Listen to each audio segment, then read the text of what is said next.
Hello inspector બારભૈયા. હા, હું વિનાયક બોલું છું અમદાવાદ. હા, હું અમદાવાદમાં આવ્યો છું, મારે થોડું કામ હતું. સાથે મારા કાકા પણ હતા, પણ અચાનક રેલવે સ્ટેશન ઉપર ધક્કા મૂકીમાં મારા કાકા મારાથી છૂટા પડી ગયા છે. હા હા, મેં રેલવે સ્ટેશન પર પોલીસને બધી જાણ કરી દીધી છે, ઇન્ફોર્મેશન બધી આપી દીધી છે. ત્યાંથી સીધો હોટલ પર આવું છું અને તમને આ ફોન કરું છું. આ તમને ફોન કરવાનું કારણ એટલું જ કે તમે મારા બંગલા ઉપર નજર રાખશો, કારણ કે કદાચ બની શકે તેઓ અહીંયાથી સીધા ત્યાં આવવા માટે નીકળી ગયા હોય. તમે તો જાણો જ છો મારા કાકા મગજના થોડા અસ્થિર છે. હા હા, તેઓ જેવા ત્યાં આવે તો તેમને મારા બંગલા ઉપર જ રાખજો. ઓકે, હું તમને ફરીથી કોન્ટેક્ટ કરીશ. ઓકે.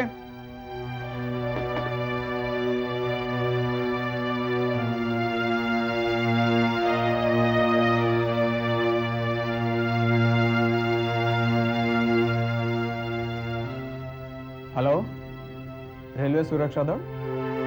હા, હું વિનાયક બોલું છું. જી, મારા કાકાની કોઈ ખબર પડી? જી. ઓ નો. અચ્છા, એક કામ કરો, અમદાવાદના દરેકે દરેક પોલીસ સ્ટેશન ઉપર મારા કાકાની ઇન્ફોર્મેશન પહોંચાડો. જી. અને હા, હું અત્યારે આશ્રમ રોડ પર આવેલી પોલીસ સ્ટેશન ઉપર જઈ રહ્યો છું. તમે ત્યાં મારો કોન્ટેક્ટ કરજો. ઓકે.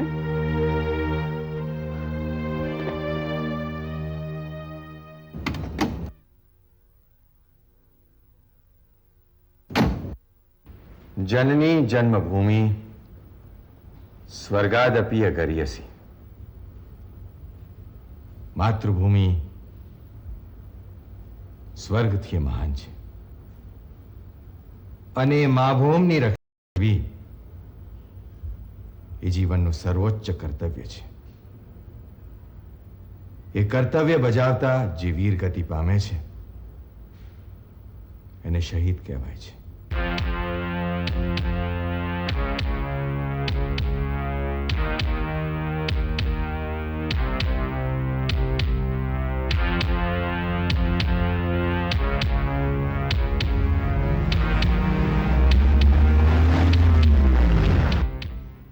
શહીદોની શહાદત વડે આપણા દેશનો ઇતિહાસ ઉજ્જવળ છે.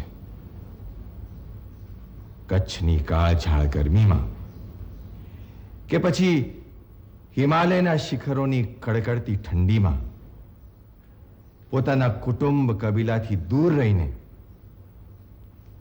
સરહદની રક્ષા કરતા કરતા જે જવાનોએ પોતાના પ્રાણ ત્યજ્યા છે એમનું સ્થાન આસમાનમાં સિતારાઓની વચ્ચે છે.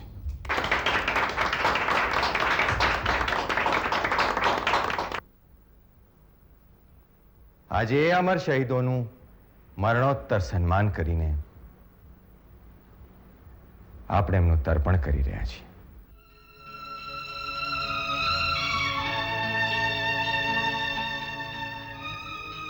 આજના આ સમારંભમાં મને ઉપસ્થિત રહેવાનું આમંત્રણ આપીને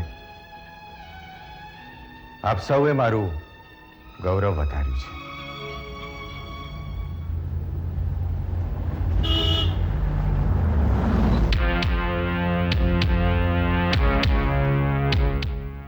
આજે શહીદોના સ્વજનોને સ્મૃતિચિહ્ન અર્પણ કરીને એમનું સન્માન કરવા મળ્યું છે એને હું મારું અહોભાગ્ય માનું છું. આપ સૌને સંબોધતા આજે મારી છાતી ગજ ગજ ફૂલી રહી છે. ભારતીય સૈન્યમાં સેવા બજાવી એ વર્ષોને હું મારા જીવનનો શ્રેષ્ઠ તબક્કો ગણું છું.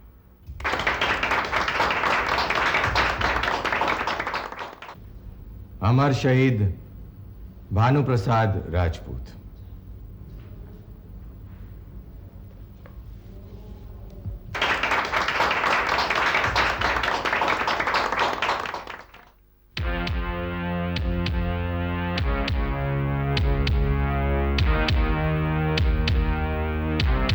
अमर शहीद जसवीर सिंह भल्ला.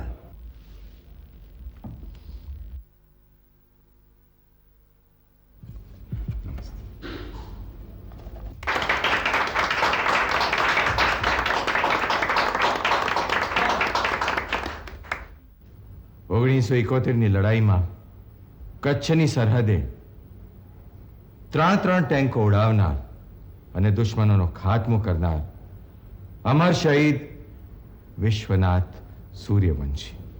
1 મિનિટ, મારે કંઈક કહેવું છે.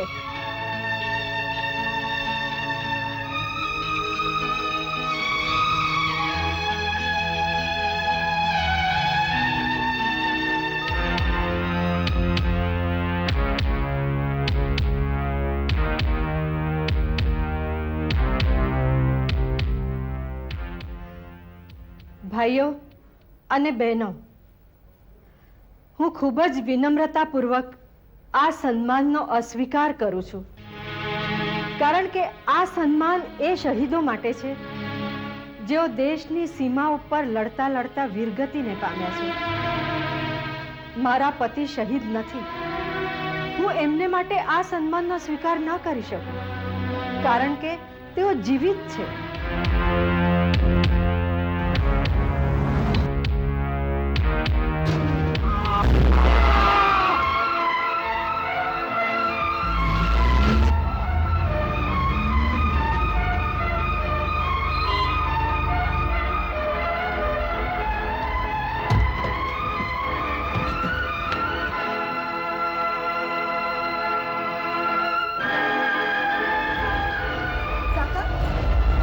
શું થયું તમને? કાકા, ચાલો ડોક્ટર પાસે જઈએ. ઊભા થાઓ કાકા. તો હવે પ્રશ્ન એ ઊભો થાય છે કે જો તેઓ જીવિત હોય તો એ છે ક્યાં? આનો જવાબ તો હું પણ નથી જાણતી. હું તો માત્ર એટલું જ જાણું છું કે મારા પતિ જ્યાં છે ત્યાંથી જરૂર પાછા આવશે, કારણ કે જતી વખતે એમણે મને પાછા આવવાનું વચન આપ્યું હતું. એમણે પાછા આવવું જ પડશે. આ સન્માન એમના માટે નથી, એટલે હું આપ સૌને પ્રાર્થના કરું છું કે આ સન્માન તમે પાછું લઈ લો. આભાર.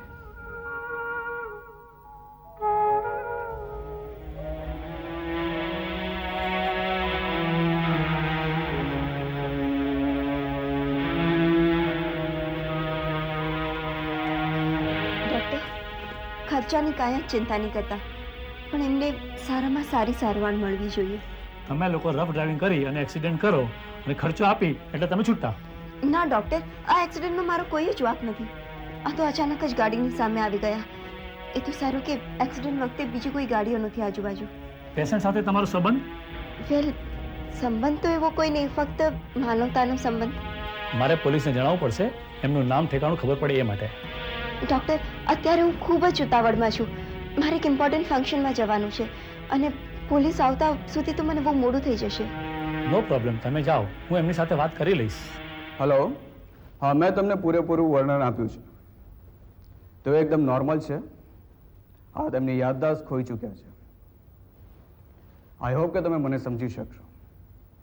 મારે એમને ગોતવા જ રહ્યા. હા, મને ખાતરી છે તેઓ આસપાસના એરિયામાં જ હોવા જોઈએ.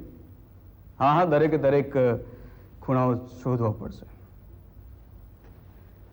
હવાલાતથી હોસ્પિટલ, નિશાળથી રમતગમતના મેદાનો, જાહેર સ્થળો.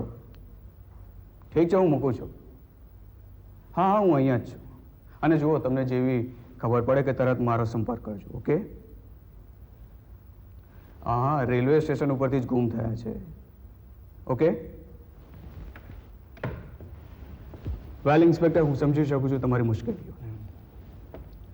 આબુ હોત તો ઘડીના 6થા ભાગમાં એમને શોધી શક્યો હોત, પણ આ તો અમદાવાદ, અને આ અમદાવાદ જેવા વિશાળ શહેરમાં કોણ જાણે ક્યાં હશે, કોને ખબર.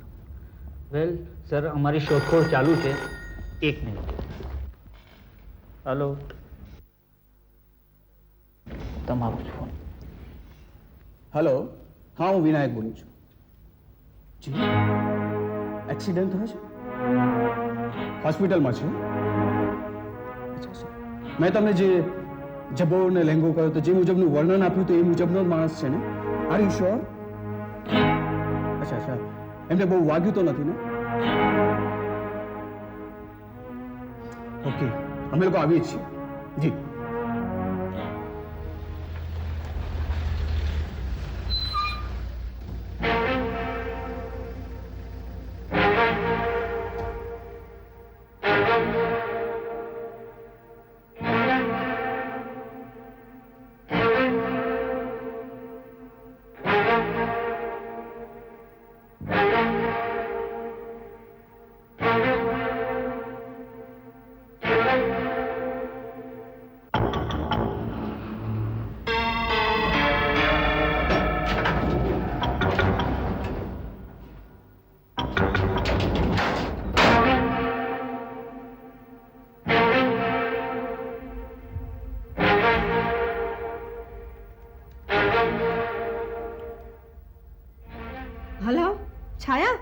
કામાલી આવી છે તારે ત્યાં?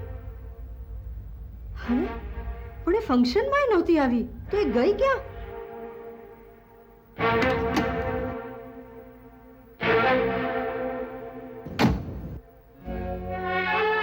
હા હા આ ભલે અડધો કલાકમાં જો નહીં આવે ને તો હું તને ફરીથી ફોન કરું છું.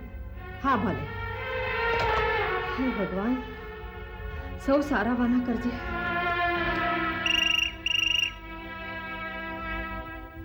હલો હલો, હું વિનાયક બોલું છું. હા વિનાયક, ક્યાં છો? ક્યાંથી બોલો છો તમે? અત્યારે તો અમદાવાદમાં જ છું. અરે તો પછી સમારંભમાં કેમ આવ્યા નહીં? માસી, હું આવવાનો જ હતો પણ પણ શું? મારે એક પર્સનલ જરા પ્રોબ્લેમ આવી ગયો હતો એટલે. ચિંતા જેવું કંઈ નથી ને? મારે લાયક કંઈ કામકાજ હોય તો કહેજો. નહીં નહીં નહીં, એવું કાંઈ નથી. હા તો સારું. હવે અહીં અમદાવાદ આવ્યા જ છો તો કામાલીને મળી લો. તમે આબુ કેમ નથી આવી જતા? હા જોઈશું, કોઈક દિવસ મેળ કાઢીને આવી જઈશું. ચાલો ત્યારે હું મૂકું. આવજો.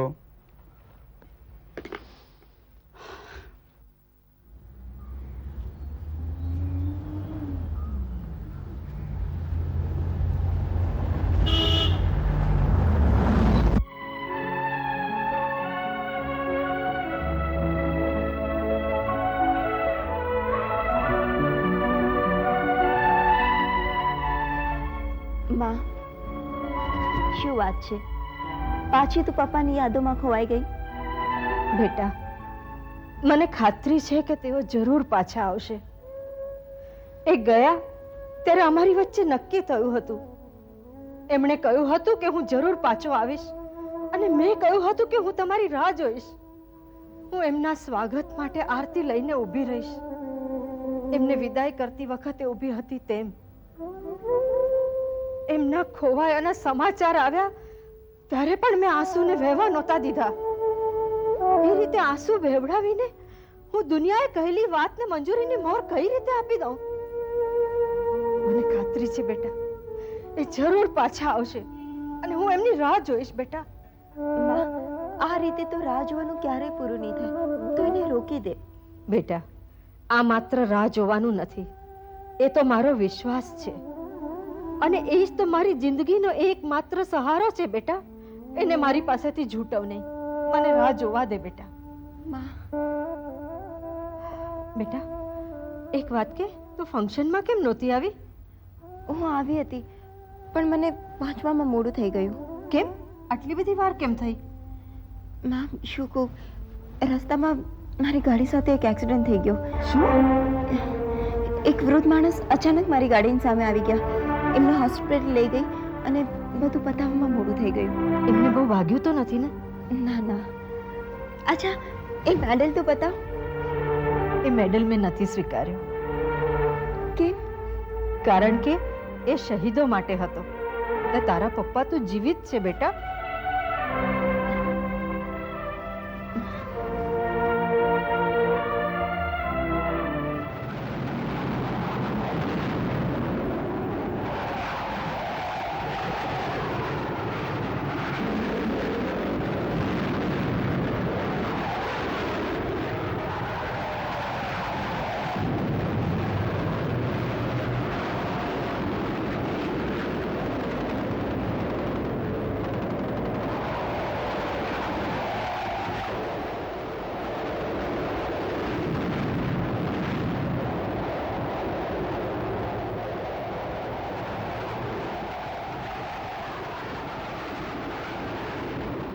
બધા બંકરમાં છુપાઈ જાઓ.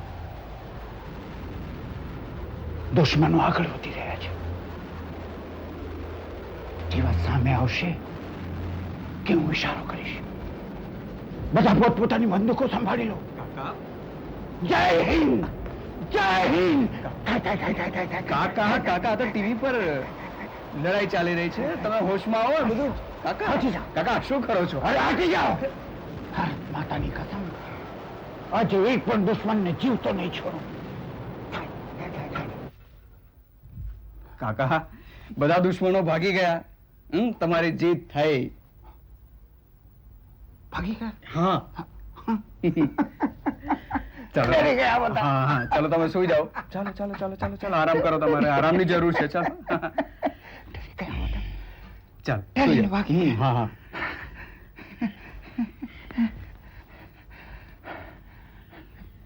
મારી મારી ઢીંગલી ક્યાં છે? ઢીંગલી આવી જશે ઢીંગલી આવી જશે.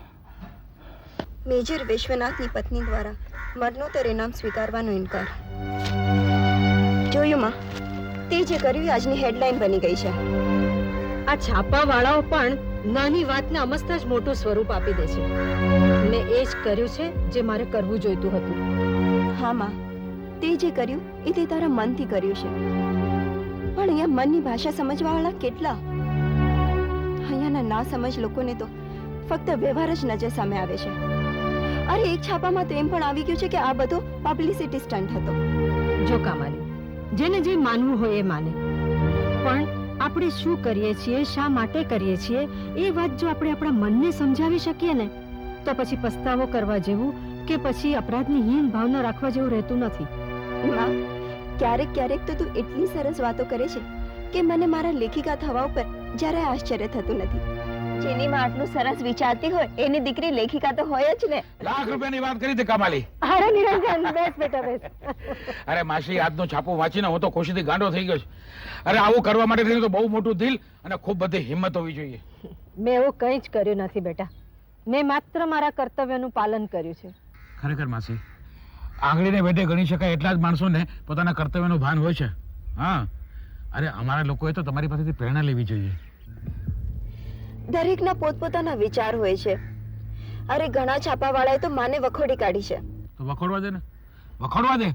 માસી, એક કામ કરો, તમે અમારા સાપ્તાહિક માટે એક ઇન્ટરવ્યુ આપો, જેથી કરીને તમારા મનની વાત છે લોકો સુધી પહોંચે. ના ના, એવી કોઈ જરૂર નથી. મારા મનના વિચારો મારે બીજાને સમજાવવાની શું જરૂર છે? અને મેં જે કંઈ પણ કર્યું છે એ મારા મનના સંતોષ ખાતર કર્યું છે. ને મારા પતિ માટે એ મરણોત્તર એ સન્માન હું કઈ રીતે સ્વીકારી શકું જ્યારે એ જીવિત હોય? મને ખાતરી છે કે એ જરૂર પાછા આવશે. આટલા વર્ષોથી હું એમની રાહ જોઈ રહી છું. મને વિશ્વાસ છે કે મારી પ્રતીક્ષા ક્યારેય એળે નહીં જાય.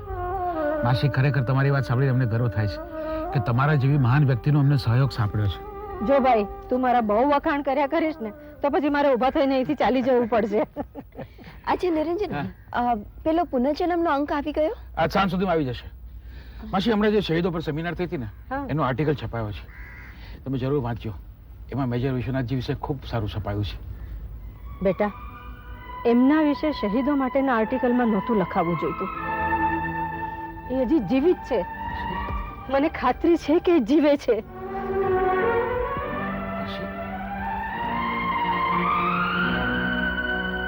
મેજર વિશ્વનાથની પત્ની દ્વારા મરણોત્તર ઇનામ સ્વીકારવાનો ઇનકાર. માજી આવું શા માટે કર્યું હશે? શું કર્યું માજીએ? શહીદોને મળતો પુરસ્કાર લેવાનો ઇનકાર કર્યો. શહીદોનું અપમાન? શહીદ કેવા હોય? શહીદ કોને કહેવાય ખબર છે તને?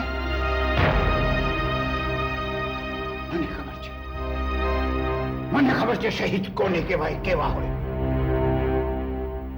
મેં શહીદ જોયા છે.